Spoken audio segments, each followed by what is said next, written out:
ವೀಕ್ಷಕರೇ, ನಕ್ಷತ್ರ ನಾಡಿ ವಿಶೇಷ ನೇರ ಪ್ರಸಾರ ಕಾರ್ಯಕ್ರಮಕ್ಕೆ ತಮ್ಮೆಲ್ಲರಿಗೂ ಪ್ರೀತಿಯ ಸ್ವಾಗತ. ನಾನು ಕಾವ್ಯ ವಿಶ್ವಕರ್ಮ. ಎಂದಿನಂತೆ ಜ್ಯೋತಿಷ್ಯ ಶಾಸ್ತ್ರದ ಬಗ್ಗೆ ನಿಖರವಾದ ಪ್ರಖರವಾದ ಮಾಹಿತಿಯನ್ನ ನೀಡುವುದಕ್ಕೆ ಇವತ್ತಿನ ಸಂಚಿಕೆಯಲ್ಲಿ ನಮ್ಮೊಟ್ಟಿಗಿದ್ದಾರೆ ಮಾಸ್ಟರ್ ಪಂಡಿತ ದಿನೇಶ್ ಗುರೂಜಿಯವರು. ಅವರನ್ನ ಕಾರ್ಯಕ್ರಮಕ್ಕೆ ಬರಮಾಡಿಕೊಳ್ತಾ ಕಾರ್ಯಕ್ರಮವನ್ನು ಶುರು ಮಾಡ್ತಾ ಹೋಗೋಣ. ಗುರುಗಳೇ ನಮಸ್ತೆ, ಕಾರ್ಯಕ್ರಮಕ್ಕೆ ಸ್ವಾಗತ. ಓಂ ಶ್ರೀ ಗುರುಭ್ಯೋ ನಮಃ. ಹರಿ ಓಂ. ಓಂ ನಮೋ ಭಗವತೆ ವಾಸುದೇವಾಯ. ಓಂ ನಮೋ ನಾರಾಯಣಾಯ. ನಮಸ್ಕಾರ ಗುರುಗಳನ್ನ ಕಾರ್ಯಕ್ರಮಕ್ಕೆ ಬರಮಾಡಿಕೊಂಡಿದ್ದಾಯ್ತು. ಇದೀಗ ನಿಮ್ಮ ಕೆಲಸ ಸ್ಕ್ರೀನ್ ಮೇಲೆ ಕಾಣಿಸ್ತಾ ಇರುವಂತಹ ನಮ್ಮ ನಂಬರ್ಗೆ ಕರೆ ಮಾಡಿ ಈ ಕೂಡಲೇ ಮಾತನಾಡಿ ಅಂತ ಹೇಳ್ತಾ ಕಾರ್ಯಕ್ರಮವನ್ನು ಮುಂದುವರಿಸ್ತಾ ಹೋಗೋಣ. ಹಾಗೆ ಕಾರ್ಯಕ್ರಮದಲ್ಲಿ ಮೊದಲ ಕರೆ ಕೂಡ ಸಿದ್ಧವಾಗಿದೆ. ನಮಸ್ತೆ, ಎಲ್ಲಿಂದ ಕಾಲ್ ಮಾಡ್ತಾ ಇದ್ರ? ತಮ್ಮ ಹೆಸರು? ನಮಸ್ತೆ. ನಮಸ್ತೆ ಮೇಡಮ್, ನಾವು ಶಿವಮೊಗ್ಗದಿಂದ. ನಮ್ಮ ಹೆಸರು ರಾಜೇಶ್ವರಿ ಅಂತ. ನನ್ನ ಮಗನ ಬಗ್ಗೆ ಕೇಳಬೇಕಾಗುತ್ತೆ, ಜಾಬ್ ಬಗ್ಗೆ. ಓಕೆ. ಅವನು ಇಂಜಿನಿಯರಿಂಗ್ ಮುಗಿಸಿದಾನೆ, ಇವಾಗ ಜಾಬಿಗೆಲ್ಲ ಅಪ್ಲಿಕೇಶನ್ ಹಾಕ್ತಾ ಇದ್ದಾನೆ. ಸುಮಾರು ದಿನದಿಂದ ಹಾಕ್ತಾನೆ ಇಲ್ಲ. ನಾನು ಪ್ರಶ್ನಾಶಾಸ್ತ್ರಕ್ಕೆ ಹೋಗ್ತೀನಿ. ಓಕೆ ವೀಕ್ಷಕರೇ, ಮತ್ತೆ ನೀವು ಕೂಡ ಕರೆ ಮಾಡಬಹುದಾಗಿದೆ, ಮಾತನಾಡಬಹುದಾಗಿದೆ. ಕಾರ್ಯಕ್ರಮದಲ್ಲಿ ಮತ್ತೊಂದು ಕರೆ ಸಿದ್ಧವಾಗಿದೆ. ನಮಸ್ತೆ, ಎಲ್ಲಿಂದ ಕರೆ ಮಾಡ್ತಾ ಇದ್ದೀರಾ? ತಮ್ಮ ಹೆಸರು? ನಮಸ್ತೆ, ನನ್ನ ಮಗನ ಜಾಬ್ ಬಗ್ಗೆ ಕೇಳಬೇಕಾಗಿತ್ತು. ಪ್ರಶ್ನಾಶಾಸ್ತ್ರಕ್ಕೆ ಹೋಗ್ತೇನೆ. ಓಕೆ, ಹೇಳಿಮ್ಮ. 1 ರಿಂದ 249 ಒಳಗೆ ಒಂದು ಸಂಖ್ಯೆಯನ್ನ ಹೇಳಿ. 23 ಮೇಡಮ್. ಇನ್ನೊಮ್ಮೆ ಹೇಳಿ. 23. ಓಕೆ. ನಿಮ್ಮ ಮಗ ಇವಾಗ ಏನ್ ಜಾಬ್ ಮಾಡ್ತಾ ಇದ್ದಾರೆ, ಏನ್ ಓದಿದ್ದಾರೆ? ಇಂಜಿನಿಯರ್ ಕಂಪ್ಲೀಟ್ ಮಾಡಿದ್ದಾರೆ, ಜಾಬ್ ಹುಡುಕ್ತಾ ಇದ್ದಾರೆ. 1 ವರ್ಷ ಆಗಿದೆ, ಸಿಗ್ತಾ ಇಲ್ಲ. ಗುರುಗಳಿದ್ದಾರೆ, ಮಾತನಾಡಬಹುದು. ನಮಸ್ತೆ ಗುರುಗಳೇ. ನಮಸ್ಕಾರ. ನಾವು ತುಂಬಾ ಎಲ್ಲ ಬೇರೆ ಬೇರೆ ವಿಷಯಗಳಿಗೂ ನಿಮ್ಮ ಶಿಷ್ಯಂದ್ರ ಹತ್ರ ಕನ್ಸಲ್ಟೇಷನ್ 528 ತಗೊಂಡಿದೀವಿ. ಇವಾಗ ನನ್ನ ಮಗನ ಬಗ್ಗೆ ನಿಮ್ ಹತ್ರನೇ ಕೇಳೋಣ ಅಂತ ಒಂದು ಟ್ರೈ ಮಾಡಿದೆ. ಸಿಗ್ಲಿಲ್ಲ ಅಂದ್ರೆ ಕನ್ಸಲ್ಟೇಷನ್ಗೆ ಹೋಗ್ತಿದ್ವಿ. ದಶಾದಲ್ಲಿ ಕೇತು 4ನೇ ಮನೆ ಬಂದಿರತಕ್ಕಂಥದ್ದು. 4 ಅಂತ ಹೇಳಿ ಜಾಬ್, ಬಿಸ್ನೆಸ್, ಫಿನಾನ್ಸಲ್ಲಿ ನಾವು ನೋಡ್ತೀವಿ.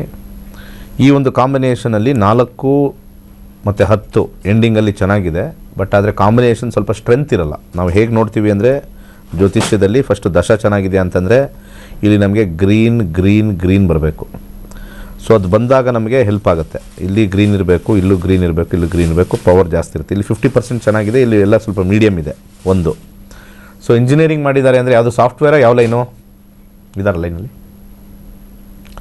ಸರಿ, ಓಕೆ. ಸದ್ಯಕ್ಕೆ ಅಂತರ್ಭುಕ್ತಿಯಲ್ಲಿ ನೋಡಬೇಕು ಅಂತಂದಾಗ ನಮಗೆ ಮಂಗಳ ಮಂಗಳ ಅಂತರ್ಭುಕ್ತಿ ಆದಮೇಲೆ ರಾಹು ಅಂತರ್ಭುಕ್ತಿ 10-10 ತೋರಿಸ್ತಾ ಇದೆ. 10-10 ಯಾವಾಗಲೂ ಕೂಡ ಕೆಲಸಕ್ಕೆ ತುಂಬ ಅನುಕೂಲಕರವಾಗಿರ್ತಕ್ಕಂಥದ್ದು ತೋರಿಸುತ್ತೆ. ಸೊ ಇದು ಬರ್ತಕ್ಕಂಥ ಸಮಯವನ್ನು ನಾವು ನಿಗದಿಪಡಿಸ್ಬೇಕು ಅಂತಂದರೆ 2027 ಕೇತು ಇರೋದು. 27 ನಂತರ ಅಂದರೆ ಜನವರಿ ಆದಮೇಲೆ ಇನ್ನೂ ಚೆನ್ನಾಗಿರುತ್ತೆ. ಶುಕ್ರ ಚೆನ್ನಾಗಿದ್ದಾನೆ, ಇದಕ್ಕಿಂತ ಅದು ಚೆನ್ನಾಗಿದ್ದಾನೆ.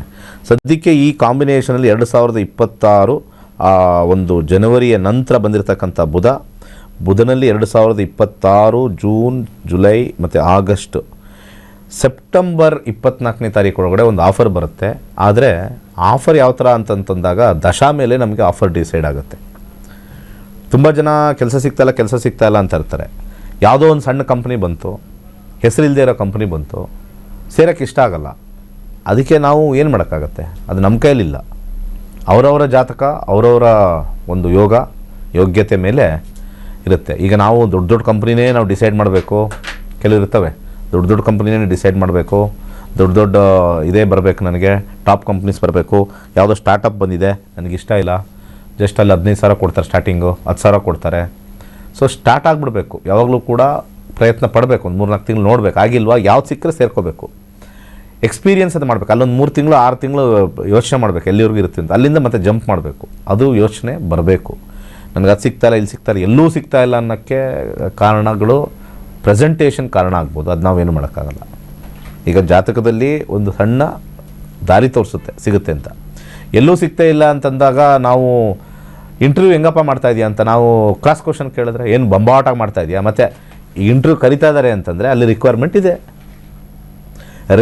ಇದೆ ಅಂತಂದಾಗ ಅಲ್ಲಿ 10 ಜನ ಅದರಲ್ಲಿ ಬೆಸ್ಟ್ ಆರಿಸ್ಕೊಳ್ತಾರೆ. ನೀನು ಬೆಸ್ಟ್ ಆಗಬೇಕು ಅಂದರೆ ಏನೇನು ನೀನು ತಪ್ಪು ಮಾಡಿದ್ಯಾ, ಇಂಟರ್ವ್ಯೂಗಳಲ್ಲಿ ಇಂಟರ್ವ್ಯೂಲ್ಲಿ ಏನೇನು ತಪ್ಪು ಮಾಡಿದ್ಯಾ ಅದನ್ನು ಮಾಡಬೇಕಾಗತ್ತೆ.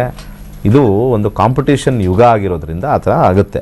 ಸೊ ನಾನು ಎಲ್ಲರಿಗೂ ಇದು ಸಜೆಷನ್, ಇದು ಇವ್ರಿಗೆ ಅಂತಲ್ಲ, ಜನರಲ್ ಆಗಿ ನಾನು ಹೇಳೋದು ಎಲ್ಲರಿಗೂ ಸಜೆಷನ್. ಓಕೆ. ಕಾರ್ಯಕ್ರಮದಲ್ಲಿ ಮತ್ತೊಂದು ಕರೆ ಸಿದ್ಧವಾಗಿದೆ. ನಮಸ್ತೆ, ಎಲ್ಲಿಂದ ಕಾಲ್ ಮಾಡ್ತಾ ಇದ್ದೀರಾ? ತಮ್ಮ ಹೆಸರು? ಇಲ್ಲಿ ಬನಶಂಕರಿಯಿಂದ ಕಾಲ್ ಮಾಡ್ತೀನಿ ಮ್ಯಾಮ್. ಕಾವ್ಯ ಅಂತ ನನ್ನ ಹೆಸರು. ಸ್ವಲ್ಪ ಜೋರಾಗಿ ಮಾತನಾಡಿ ಮಾ. ನನ್ನ ಹೆಸರು ಕಾವ್ಯ ಅಂತ ಬನಶಂಕರಿಯಿಂದ ಮಾತಾಡ್ತಾ ಇದೀವಿ. ಓಕೆ, ಯಾರ ಬಗ್ಗೆ ಕೇಳ್ಬೇಕಾಗಿತ್ತು ಕಾವ್ಯ?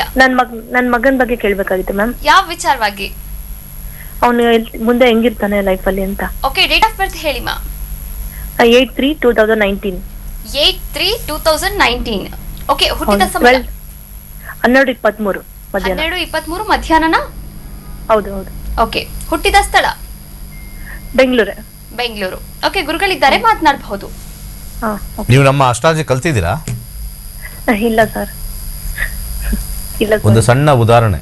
ಓಕೆ, ನಾವು ಜ್ಯೋತಿಷ್ಯ ಕಲ್ಸ್ಕೊಡೋಕ್ಕೆ 1999. ಇವನ್ ಜೀವನದಲ್ಲಿ ಹೆಂಗಿರ್ತಾನೆ ಅಂತ ಇಲ್ಲಿ ಕೇಳ್ತಾ ಇದ್ರಲ್ಲ, ನನಗೆ ಒಂಥರ ಅವಮಾನ ಆಗುತ್ತೆ. ನಾವೇನಾದ್ರು ಲಕ್ಷ್ಯ ಇಟ್ಟಿದ್ದೀವ ನಿಮ್ಮ ಜೀವನ, ನಿಮ್ಮ ಮಕ್ಕಳ ಜೀವನ ನೋಡ್ಕೊಳ್ಳೋಕ್ಕೆ ಅಂತ ಅನಿಸ್ಬಿಡುತ್ತೆ. ಒಂದು ಸ್ಕೂಲಿಗೆ ಕಳ್ಸೋಕ್ಕೆ, ಒಂದು ABCD ಕಳ್ಸೋಕ್ಕೆ LKGಗೆ 50,000 ಕೊಡ್ತೀರಾ, 80,000 ಕೊಡ್ತೀರಾ. ಸ್ಕೂಲ್ ಟ್ಯೂಷನ್ ಫೀಸನ್ನು ಕೊಡ್ತೀರಾ. ಅದಕ್ಕೆ ನಾನು ವಾಹಿನಿಲಿ ಹೇಳ್ಬೇಕೋ, ಕೋಪದಿಂದ ಹೇಳ್ಬೇಕಾ, ಬೈಬೇಕಾ, ಅಥವಾ ಬಿಟ್ಟಾಕಿವ್ರಿಗೇನು ತಲೆ ಇಲ್ಲ ಅಂತ ಹೇಳಬೇಕೋ ನನಗೆ ಅರ್ಥ ಆಗ್ತಾ ಇಲ್ಲ. ಇವ್ರ ಮುಂದೆ ಜೀವನ ಹೆಂಗಿರೋ, ಈಗ ಯಾವ್ದಾದ್ರು ಒಂದು ಕ್ವಶನ್ ಕೇಳಿದ್ರೆ ಅವ್ರು ಏನೋ ಒಂದು ಪರ್ಟಿಕ್ಯುಲರ್ ಕೇಳ್ತಾರೆ ಹೋಗ್ತಾರೆ. ಮುಂದಿನ ಜೀವನ ಹೆಂಗಿದೆ ಅಂತಂದಾಗ ಇವ್ರಿಗೆ ಅವ್ರ ಮಕ್ಕಳ ಬಗ್ಗೆ ಆಸಕ್ತಿ ಇಲ್ಲ ಅಂತ ಅನಿಸುತ್ತೆ. ಯಾವುದೇ ತಾಯಿಗೆ ಆಸಕ್ತಿ ಇದ್ದರೆ ಅವನು ಮುಂದೆ ಹೆಂಗೆ ಮಾಡ್ತಾನೆ, ನಾನು ಓದ್ಬಿಟ್ಟು ನಾನು ಚೆಕ್ ಮಾಡ್ತೀನಿ. ಇಷ್ಟು ಕರಿತಾ ಇದ್ದಾರಲ್ಲ, ಕರ್ನಾಟಕದಲ್ಲಿ ಒಂದು 50ರಿಂದ 60 ಚಾನಲ್ಗಳಿದ್ದಾವೆ. 50ರಿಂದ 60 ಚಾನಲ್ಗಳಲ್ಲಿ ಜ್ಯೋತಿಷ್ಯ ಹೇಳ್ತಾರೆ. ಯಾವ 50ರಿಂದ 60 ಚಾನಲಲ್ಲಿ ಒಂದು 2-3 ತೋರಿಸಿ, ಬನ್ನಿ ನಿಮ್ಗೆ ಹೇಳ್ಕೊಡ್ತೀವಿ ಅಂತ ತೋರಿಸಿದ್ದು ಯಾವ್ದಾರು ಹೇಳಿ ನೋಡೋಣ. ವೀಡಿಯೋಗಳು ನೋಡ್ತೀರಾ? ಸಾವಿರಾರು ಜನ ಕೂತ್ಕೊಂಡು ವೀಡಿಯೋ ನೋಡ್ತೀರಾ? ಒಂದು ಜ್ಯೋತಿಷ್ಯ ಇಂಟ್ರೆಸ್ಟ್ ಇಲ್ಲ, ನಮ್ಮ ಪ್ರೋಗ್ರಾಮ್ ನೋಡೋದೇ ಇಲ್ಲ ಯಾರು. ಜ್ಯೋತಿಷ್ಯನ ಬರೀ ಸುಳ್ಳು ಬೋಗಸ್ ಅಂತಾರೆ, ಹೊಟ್ಟೋಗ್ತಾರೆ. ಇನ್ನು ಜ್ಯೋತಿಷ್ಯ ನಮ್ಗೆ ತಲೆಗೆ ಹತ್ತುತ್ತೋ ಇಲ್ವೋ, ಕನ್ಸಲ್ಟೇಷನ್ ತೊಗೊಳ್ತೀವಿ, ಬರ್ತಾರೆ. ಇನ್ನೊಂದು ನಮ್ಮ ಮಕ್ಕಳದು ನಂದು ಜೀವನ ನೋಡ್ಕೋಬೇಕು ಅನ್ನೋರು ನಿರ್ಣಯ ಮಾಡಿ ಬರ್ತಾರೆ. ಈ 3 ಘಟಕಗಳು ಇದೆ. ಆಮೇಲೆ ಇವ್ರದ್ದು 7 ವರ್ಷ 4 ತಿಂಗಳಾಗಿದೆ. ಜೀವನ ಬಗ್ಗೆ ಹೇಳಬೇಕು ಅಂತಂದರೆ, ಈಗ ಪ್ರಸ್ತುತ ಎಜುಕೇಷನ್ ಬಗ್ಗೆ ಹೇಳಬೇಕು ಅಂತಂದರೆ ಇನ್ನೂ ಫಸ್ಟ್ ಸ್ಟ್ಯಾಂಡರ್ಡೋ ಸೆಕೆಂಡ್ ಸ್ಟ್ಯಾಂಡರ್ಡೋ ಇರ್ತಾರೆ. ಫಸ್ಟ್ ಸ್ಟ್ಯಾಂಡರ್ಡ್ ಸೆಕೆಂಡ್ ಸ್ಟ್ಯಾಂಡರ್ಡ್ಗೆಲ್ಲ ಜ್ಯೋತಿಷದಲ್ಲಿ ಏನು ಹೇಳೋಕ್ಕಾಗುತ್ತೆ? ಏನು ರ್ಯಾಂಕ್ ಬರ್ತಾರೆ ಫಸ್ಟ್ ಸ್ಟ್ಯಾಂಡರ್ಡ್ ಅಂತ ಹೇಳೋಕ್ಕಾಗತ್ತಾ? ಸೆಕೆಂಡ್ ಸ್ಟ್ಯಾಂಡರ್ಡಲ್ಲಿ ರ್ಯಾಂಕ್ ಬರ್ತಾರೆ ಅಂತ ಹೇಳೋಕ್ಕಾಗತ್ತಾ? ಸೊ ಕೇಳಬೇಕಾದ್ರೆ ಏನೋ ಆರೋಗ್ಯದಲ್ಲಿ ಸಮಸ್ಯೆ ಇದೆ ಸರ್, ಸೀರಿಯಸ್ ಆಗಿದೆ, ಅವ್ನು ಹುಷಾರಿಲ್ಲ, ಬೆಡ್ ರಿಡನ್ ಆಗಿದ್ದಾನೆ, ಹಾಸ್ಪಿಟ್ಲಲ್ಲಿದ್ದಾನೆ ಅಂದರೆ ಅದನ್ನು ನೋಡಿಬಿಟ್ಟು ಏನಾದರೂ ಸಜೆಷನ್ ಕೊಡ್ಬೋದು. ಜ್ಯೋತಿಷ್ಯನ ಸೀರಿಯಸ್ ಆಗಿ ನಾವು ಯಾವ ವಿಚಾರಕ್ಕೆ ಯೂಸ್ ಮಾಡಬೇಕು. ಜನರಲಾಗಿ ಮುಂದಿನ ಭವಿಷ್ಯ ಹೇಗಿದೆ ಅಂತಂದರೆ, ನಾವು ಖಾಲಿ ಕೂತಿದ್ದೀವಿ, ಇವರಿರೋದೇ ಹೇಳೋಕ್ಕೆ. ನಮ್ಗೆ 7,999ರಲ್ಲಿ ನಮ್ಮ ಜೀವನನೇ ನಮಗೆ ನರಕ ಆಗಿಬಿಡುತ್ತೆ ಕೊಟ್ಬಿಟ್ರೆ, ಬೇರೆದಕ್ಕೆಲ್ಲ ನಾವು ಲಕ್ಷಾಂತರ ರೂಪಾಯಿ ಖರ್ಚು ಮಾಡ್ತೀವಿ ಅನ್ನೋ ಹೆಂಗಸರ ಮನಸ್ಥಿತಿ ನಾನು ಮಾತಾಡ್ತಾ ಇರೋದು. ಗಂಡಸರು ಬಿಡಿ. ಮತ್ತು ಇವ್ರು ಇಲ್ಲೇ ನಿಲ್ಲಲ್ಲ, ಇರೋಬ್ಬರು ಅಲ್ಲಿ ಇಲ್ಲಿ ದೇವಸ್ಥಾನದ ಅರ್ಚಕರು ₹100 ಇಟ್ಟು ಅಲ್ಲೇ ಅವ್ರು ಹೇಳಿದ್ದೆಲ್ಲ ಕೇಳಿಕೊಂಡು ಅಲ್ಲಿ ಹೇಳ್ತಾರೆ, ಇಲ್ಲಿ ಈ ಜಾತಕದಲ್ಲಿ 2ನೇ ಮನೇಲಿ ರಾಹು ಇದೆ, 8ನೇ ಮನೇಲಿ ಶನಿ ಕೇತು ಇದೆ, ಶಾಂತಿ ಮಾಡಿ ಅಂತಾರೆ. ನೀವು ಎದುರಿಸ್ಬೇಕು. ಜೀವನ ಹೆದರಿಕೆಯಾಗಿ ಇರ್ತಕ್ಕಂಥದ್ದು. ಆದರೂ ಜಾತಕ 2027ವರೆಗೂ ಶನಿ ಇದೆ. ಶನಿ ಆದಮೇಲೆ ಬುಧ ಬರ್ತಕ್ಕಂಥದ್ದು ತೋರಿಸ್ತಾ ಇದೆ. ಸದ್ಯಕ್ಕೆ ಆ ಶನಿಯ ಕಾಂಬಿನೇಷನಲ್ಲಿ ಹಠವನ್ನು ತೋರಿಸ್ತಾ ಇದೆ. 8-1-6 ಹಠವನ್ನು ತೋರಿಸ್ತಾ ಇದೆ, ಹೇಳಿದ ಮಾತು ಕೇಳದೆ ಇರ್ತಕ್ಕಂಥದ್ದು. ಮುಂದೆ ಇದಾದ ನಂತರ ಬುಧ 7-9-10 ಎಜುಕೇಷನ್ ಸಾಧಾರಣವಾಗಿ ಹೋಗುತ್ತೆ. 17 ವರ್ಷ ಇರುತ್ತೆ. 7ನೇ ಮನೆ ಬಂದಿರತಕ್ಕಂಥದ್ದು. ಸ್ವಲ್ಪ ಆದರೆ ಬಿಸ್ನೆಸ್ ಆಸಕ್ತಿ ಇರುತ್ತೆ. 10 ಅಂತಕ್ಕಂಥ ಬುಧ 10-2-5 ಬಂದಿರತಕ್ಕಂಥದ್ದು. ಹಸಿರು ಕಲರ್ ದಾರ ಕಟ್ಕೊಳ್ಳಿ, ಒಳ್ಳೆಯದಾಗಲಿ. ನಮ್ಮ ಇಚ್ಛೆ ಏನು ಅಂತಂದರೆ, ಕೇಳಿದ್ದಕ್ಕೆ ನಾವು ಸಾತ್ವಿಕವಾಗಿ ಉತ್ತರ ಕೊಡ್ತೀವಿ. ಪಬ್ಲಿಕ್ ಅವರು ಸಾತ್ವಿಕವಾಗಿರಬೇಕು ಅನ್ನೋದೇನಿಲ್ಲ. ಜನಗಳು ಎಕ್ಸ್ಪೆಕ್ಟ್ ಮಾಡೋದೇನು ಅಂದರೆ, ಮಾತಾಡೋರು ಸಾತ್ವಿಕವಾಗಿರಬೇಕು. ಕೇಳೋರು ಬೇಕಾದ್ರೆ ರೌಡಿ ಆಗಿರಲಿ, ಪರೋಡಿ ಆಗಿರಲಿ, ರಾಕ್ಷಸ ಆಗಿರಲಿ, ಅದನ್ನು ನಾವು ಲೆಕ್ಕಕ್ಕೆ ತೊಗೊಳ್ಳಲ್ಲ. ಇದು ಯುಗ ಹಂಗೆ. ಕೂತಿರೋರು ಸೈಲೆಂಟಾಗಿ ಕೂತ್ಕೋಬೇಕು. ಆಚೆ ಕಡೆ ಏನು ಬೇಕಾದ್ರೆ ಮಾತಾಡ್ಕೋಬೋದು. ಯಾವುದೇ ಪರಿಸ್ಥಿತಿ ಇರ್ಬೋದು, ದರಿದ್ರ ಪರಿಸ್ಥಿತಿಲಿರ್ಬೋದು, ಅವರು ಯಾವುದೋ ದರಿದ್ರ ವಿಚಾರದಲ್ಲಿರ್ಬೋದು, ಇವ್ರು ಮಾತ್ರ ಶ್ರೇಷ್ಠವಾಗಿ ಸುಮ್ಮನೆ ಬಿಡಬೇಕು. ಜನಗಳದ್ದು ಹಿಂಗೆ ಇರೋದು, ಕಲಿಯುಗ ಹಿಂಗೆ ಇರೋದು. ಕರೆ ಮಾಡಿದ್ದಕ್ಕಾಗಿ ಧನ್ಯವಾದಗಳು. ವೀಕ್ಷಕರೇ, ನೀವು ಕೂಡ ಜ್ಯೋತಿಷ್ಯ ಶಾಸ್ತ್ರವನ್ನ ಕಲಿಯಬಹುದಾಗಿದೆ. ಆಗಸ್ಟ್ 10ನೇ ತಾರೀಕಿನಿಂದ 114ನೆಯ ಬ್ಯಾಚ್ ಆರಂಭವಾಗ್ತಾ ಇದೆ. ಕೇವಲ 7,999 ರೂಪಾಯಿಗೆ ನೀವು ಜ್ಯೋತಿಷ್ಯ ಭಂಡಾರವನ್ನ ನಿಮ್ಮದಾಗಿಸಿಕೊಳ್ಳಬಹುದಾಗಿದೆ. ಅದು ಕೇವಲ ಮನೆಯಿಂದಲೇ ಕುಳಿತುಕೊಂಡು ಕೇವಲ 15 ದಿನಗಳಲ್ಲಿ ಈ ಜ್ಯೋತಿಷ್ಯ ಶಾಸ್ತ್ರವನ್ನ ಸಂಪೂರ್ಣವಾಗಿ ಕಲಿಯಬಹುದಾಗಿದೆ. ಇದರಲ್ಲಿ ನೀವು PhD ಮಾಡಿಕೊಂಡು ಡಾಕ್ಟರೇಟ್ ಅನ್ನ ಕೂಡ ಪಡೆಯಬಹುದಾಗಿದೆ. ಇವತ್ತಿನ ಸಂಚಿಕೆಯಲ್ಲಿ ಸಾಕಷ್ಟು ವಿಚಾರಗಳ ಬಗ್ಗೆ ಗುರುಜಿಯವರು ಮಾಹಿತಿಯನ್ನ ನೀಡಿದ್ದಾರೆ. ಧನ್ಯವಾದಗಳು ಗುರುಗಳೇ. ಸರ್ವೇ ಜನ ಸುಖಿನೋ ಭವಂತು. ವೀಕ್ಷಕರೇ, ಇದಾಗಿತ್ತು ಇವತ್ತಿನ ನಕ್ಷತ್ರ ನಾಡಿ ವಿಶೇಷ ನೇರ ಪ್ರಸಾರ ಕಾರ್ಯಕ್ರಮ. ನೋಡ್ತಾ ಇರಿ ಕರ್ನಾಟಕ ನ್ಯೂಸ್ ಬೀಟ್, ನ್ಯಾಯ ನಮ್ಮೊಂದಿಗೆ, ನಾವು ನಿಮ್ಮೊಂದಿಗೆ. ದೈವಕ್ಕೆ ಶರಣು. ಅಂತಾರಾಷ್ಟ್ರೀಯ ಖ್ಯಾತಿಯ ನಕ್ಷತ್ರ ನಾಡಿಯ ಡಾಕ್ಟರ್ ಅನಂತ್ ಗುರೂಜಿ ಮತ್ತು ಅವರ ತಂಡಕ್ಕೆ ಅನಂತ ಪ್ರಣಾಮಗಳನ್ನು ತಲುಪಿಸುತ್ತಾ, ಅಸ್ಟ್ರಾಲಜಿ ಅಂದರೆ ನಮಗೆ ಕೆಲವೇ ವ್ಯಕ್ತಿಗಳ ಹತ್ರ ಹೋಗ್ಬಿಟ್ಟು ಅವರು ಹೇಳಿದ್ದನ್ನು ನಾವು ಕೇಳಿ ಇದನ್ನು ಮಾಡ್ತಿದ್ದೋ. ನಾವು ಅಸ್ಟ್ರಾಲಜಿನ ಕಲಿಬೇಕೋ ಬೇಡೋ ಅನ್ನೋದನ್ನೇ ಮನಸ್ಸಿಗೆ ದಿಗುಡ ಇತ್ತು. ನಮ್ಮ ಅಂತಾರಾಷ್ಟ್ರೀಯ ಗುರೂಜಿಗಳಾಗಿರುವಂಥ ನಮ್ಮ ಡಾಕ್ಟರ್ ದಿನೇಶ್ ಗುರೂಜಿ ಅವರು ಯಾರು ಎಲ್ಲರೂ ಕಲಿಯಬಹುದು ಅನ್ನೋ ಒಂದು ಸ್ಥೈರ್ಯವನ್ನು ಕಲಿಸಿ ನಾವು ಇದನ್ನು 89ನೇ ಬ್ಯಾಚಿನಲ್ಲಿ ನಾನು ಇದಕ್ಕೆ ಜಾಯ್ನ್ ಆದೆ, ಮಲ್ಲಪ್ಪ ಬೀರೂರು ಅಂತಂದು. ಹಾಗಾಗಿ ಈ ಅಸ್ಟ್ರಾಲಜಿಯನ್ನು ನಾನು ಕಲಿತಾಗ ಏನು ಈ ಘಟನೆಗಳ ಅನಾಥಗಳು ಅಗಾಧಗಳು ನಡೀತವೆ, ಅದು ನಮ್ಮ ಮನಸ್ಸಿಗೆ ಬಹಳ ಪರಿಣಾಮ ಬೀರೋದು. ಈಗ ನಾವು ಅಸ್ಟ್ರಾಲಜಿನ ಕಲ್ತಿದ ಮೇಲೆ ಇದು ಆಗದು, ಈ ಗ್ರಹ ಇರೋದ್ರಿಂದ ಈ ಥರ ಆಗುತ್ತೆ ಅನ್ನೋ ಒಂದು ನಮಗೆ ಮನಸ್ಥೈರ್ಯ ಬಂತು. ಆ ಸ್ಥೈರ್ಯವನ್ನು ತುಂಬಿದ್ದಾರೆ. ಅದರಲ್ಲಿ ನಾನು ಈಗ ವಾಸ್ತು ಇದನ್ನು ಟಾರೋ ಕಾರ್ಡು, ಈಗ ಸಂಜೀವಿನಿ ಫ್ಲೇವರ್ ಇದನ್ನು ಕಲಿತಕ್ಕಂತೂ ನನ್ನ ಅರ್ಧ ಮಾನಸಿಕ ನಿವಾರಣೆ ಆಗಿದೆ ಅಂತ ಹೇಳೋದಕ್ಕೆ ನಾನು ಇಷ್ಟಪಡ್ತೇನೆ. ಹಾಗಾಗಿ ಇದು ಪ್ರತಿಯೊಬ್ಬರೂ ಸಹ ಇದನ್ನು ಕಲಿತು, ಅದರಲ್ಲೂ ನಮ್ಮ ಯುವ ಪೀಳಿಗೆ ಕಲಿಯೋದಕ್ಕೆ ಮನಸ್ಸು ಮಾಡಬೇಕು. ಏಜ್ ಆಗಿರೋರು ಕಲ್ತಿರೋದಕ್ಕಿಂತಲೂ ಆ ಯುವ ಪೀಳಿಗೆ ಕಲ್ತಿರ ನಿಮ್ಮ ಜೀವನ ಹಸನಾಗಿ ಬೆಳೆಯೋದಕ್ಕೆ, ನೀವು ಬೆಳೆಸೋದಕ್ಕೆ, ನಮ್ಮ ದೇಶ ಸುಭಿಕ್ಷವಾಗಿ ಆಗೋದಕ್ಕೆ ಅನ್ನೋದಕ್ಕೆ ಕಾರಣ ಅನ್ನೋದನ್ನು ಹೇಳಕ್ಕೆ ಇಷ್ಟಪಡ್ತೇನೆ.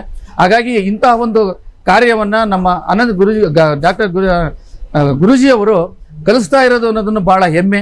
ಹಾಗಾಗಿ ಇದನ್ನು ನಾವು ಬೇರೆಯವರಿಗೆ ಕಲಿಸೋದಕ್ಕೆ, ಅವರಿಗೆ ಮನದಟ್ಟು ಮಾಡೋದಕ್ಕೆ ಒಂದು ಪ್ರಯತ್ನವನ್ನು ಮಾಡಿ ಪ್ರತಿಯೊಬ್ಬರಿಗೂ ಆರೋಗ್ಯ ಸ್ಥಿರ ಜೀವನವನ್ನು ಮಾಡೋದಕ್ಕೆ ಉತ್ತೇಜನವನ್ನು ನೀಡ್ತೇವೆ. ಇದನ್ನೇ ಕಂಟಿನ್ಯೂ ಆಗಲಿ, ಇವರು ಇನ್ನೂ ಹೆಚ್ಚಿನ ರೀತಿಯಲ್ಲಿ ಅಂತಾರಾಷ್ಟ್ರೀಯವಾಗಿ ಬೆಳೀಲಿ ಅನ್ನೋಂತ ಹೇಳ್ತಾ ಅವರ ಈ ಒಂದು ಅವಕಾಶಕ್ಕಾಗಿ ಧನ್ಯವಾದಗಳನ್ನು ಅರ್ಪಿಸ್ತಾ ಇದ್ದೇನೆ. ಜೈ ಹಿಂದ್, ಜೈ ಕರ್ನಾಟಕ ಮಾತೆ.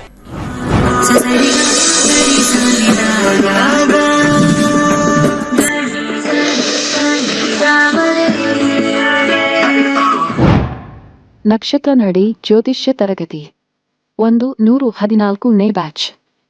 ಪಂಡಿತ್ ದಿನೇಶ್ ಗುರೂಜಿ ರವರೊಂದಿಗೆ ನಕ್ಷತ್ರ ನಡಿ ಜ್ಯೋತಿಷ್ಯದ ಶಕ್ತಿಶಾಲಿ ವಿಜ್ಞಾನದಲ್ಲಿ ನಿಮ್ಮ ಪ್ರಯಾಣವನ್ನು ಆರಂಭಿಸಿ. ಈ ಕೋರ್ಸ್ ಆರಂಭಿಕರಿಗೆ ಮಾತ್ರವಲ್ಲದೆ ಜ್ಯೋತಿಷ್ಯದ ಜ್ಞಾನವನ್ನು ಆಳವಾಗಿ ಅರಿತು ಜೀವನದಲ್ಲಿ ಅನ್ವಯಿಸಲು ಬಯಸುವ ಎಲ್ಲರಿಗೂ ಸೂಕ್ತವಾಗಿದೆ.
ಕೋರ್ಸ್ ವಿವರಗಳು. ಪ್ರಾರಂಭ ದಿನಾಂಕ 10ನೇ ಆಗಸ್ಟ್ 2026.